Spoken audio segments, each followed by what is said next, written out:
occupants. Difficile de continuer, de poursuivre le chemin. Nous sommes dans l'obligation d'emprunter maintenant une moto pour la suite d'un périple qui est loin d'avoir livré tous ses secrets. Nous dit-on, la route est encore plus mauvaise devant.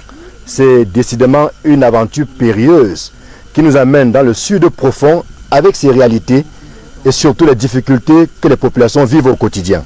Nous sommes déjà habitués, on nous a affecté Nyangon depuis 3 ans et puis nous sommes adaptés. Nous surmontons quand même les difficultés de la route. Elle est passable en saison sèche, mais en saison de pluie, c'est un parcours de combattant.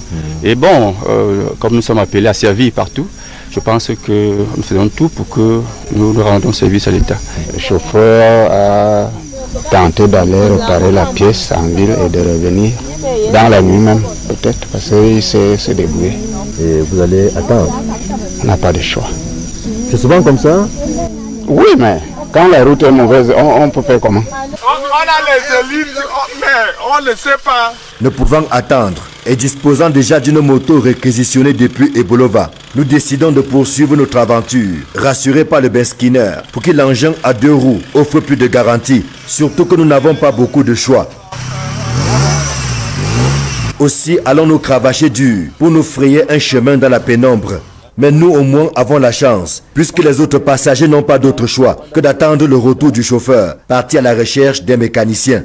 Mais nous sommes obligés de marquer un arrêt au village Nyangon, situé à 100 km de Bolova, pour y passer la nuit. Ça n'a pas été facile sur le chemin escarpé, on a dû braver beaucoup de bourbiers pour arriver ici au village Nyangon autour de 21 h.